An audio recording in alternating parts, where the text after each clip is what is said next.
हम हर दिन न जाने कितनी ही चीज़ों का इस्तेमाल करते हैं। हमारी गाड़ी, हमारा फ़ोन, यहाँ तक कि जिस कुर्सी पर हम बैठे हैं, इन सब के पीछे ना एक छिपी हुई दुनिया है। ये दुनिया है मैकेनिकल डिज़ाइन की। तो चलिए, आज इसी दुनिया के कुछ राज जानते हैं और समझते हैं कि कैसे एक छोटा सा आइडिया एक सुरक्षित और काम करने वाली मशीन में बदल जाता है। कभी सोचा है ये कि आखिर ऐसा क्या है जो एक पुल को गिरने से रोकता है या एक इंजन को फेल होने से बचाता है? इसका जवाब इंजीनियरिंग की एक बहुत ही ज़रूरी ब्रांच में छिपा है, मशीन एलिमेंट्स का डिज़ाइन। ये सिर्फ पुर्जे बनाने के बारे में नहीं है, बल्कि ये पक्का करने के बारे में है कि वो असल दुनिया के दबाव को झेल सकें। तो चलिए, इस सफ़र की शुरुआत करते हैं। देखिए, सबसे पहले तो ये समझना ज़रूरी है कि हर डिज़ाइन बिल्कुल ज़ीरो से शुरू नहीं होता। असल में ज़्यादातर इंजीनियरिंग डिज़ाइन 3 कैटेगरीज में आते हैं। पहला है अडैप्टिव डिज़ाइन। इसमें क्या होता है कि जो डिज़ाइन पहले से मौजूद है उसी में छोटे मोटे बदलाव कर दिए जाते हैं, जैसे किसी कन्वेयर बेल्ट की चौड़ाई बदलना।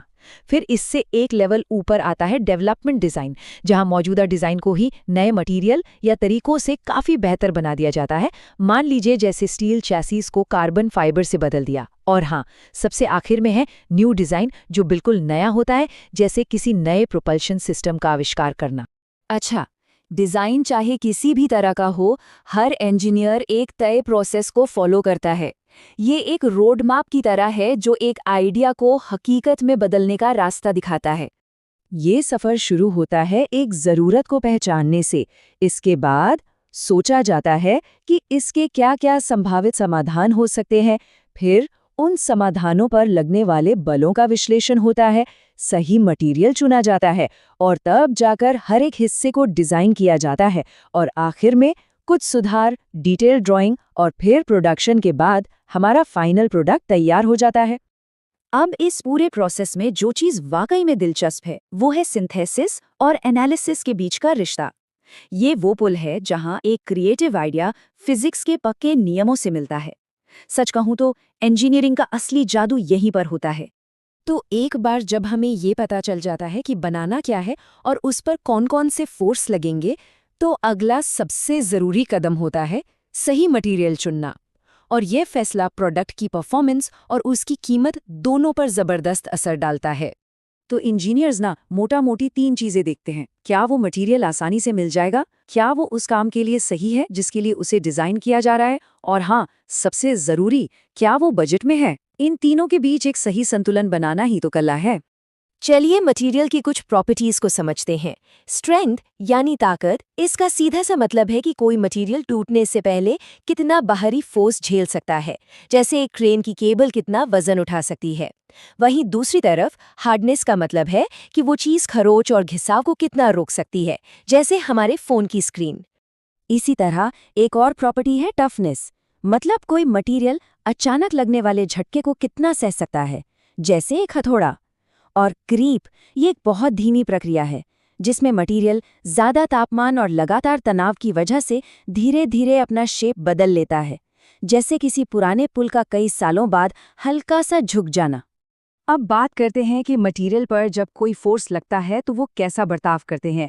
इलास्टिसिटी का मतलब है कि फोर्स हटाने पर मटेरियल वापस अपने ओरिजिनल शेप में आ जाता है, बिल्कुल एक रबर बैंड की तरह। और प्लास्टिसिटी इसका ठीक उल्टा है, मटेरियल हमेशा के लिए डिफॉर्म हो जाता है, जैसे च्युइंग गम। और आखिर में डक्टिलिटी और ब्रिटलनेस। देखिए, डक्टाइल मटेरियल जैसे कॉपर टूटने से पहले काफ़ी खिंचते या मुड़ते हैं, ये एक तरह की वार्निंग होती है। जबकि ब्रिटल मटेरियल जैसे कांच बिना किसी चेतावनी के अचानक से टूट जाते हैं, जो उन्हें ज़्यादा खतरनाक बना सकता है।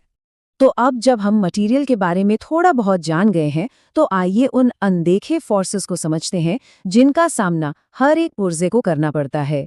इन्हें कहते हैं स्ट्रेस और स्ट्रेन। अगर आसान भाषा में कहें तो स्ट्रेस किसी मटेरियल के अंदर बाहरी फोर्स के खिलाफ चल रही एक लड़ाई है, और स्ट्रेन बस ये नापता है कि उस लड़ाई की वजह से मटेरियल कितना खिंचा या सिका। ये दोनों कॉन्सेप्ट किसी भी डिज़ाइन की सेफ्टी के लिए बेहद ज़रूरी हैं। लेकिन क्या होता है जब कोई लोड धीरे धीरे लगाने के बजाय अचानक से आ पड़े, जैसे इस तस्वीर में एक वजन को सीधा गिरा दिया जा रहा है? ये एक बहुत ज़रूरी सवाल है और इसका जवाब शायद आपको हैरान कर दे। जवाब है 2 गुना। जी हाँ, ये इंजीनियरिंग का एक बहुत बड़ा सिद्धांत है। अचानक लगाया गया लोड धीरे धीरे लगाए गए लोड की तुलना में 2 गुना खतरनाक होता है। इसी वजह से डिजाइनर्स को हमेशा झटकों और इम्पैक्ट्स के लिए प्लानिंग करनी पड़ती है। तो सवाल ये है कि इंजीनियर्स ये कैसे पक्का करते हैं कि उनके डिजाइन इन सारे फोर्सेस, झटकों और हर अनिश्चितता के बावजूद सेफ रहेंगे? वो एक सेफ्टी नेट का इस्तेमाल करते हैं। इसे कहते हैं फैक्टर ऑफ सेफ्टी।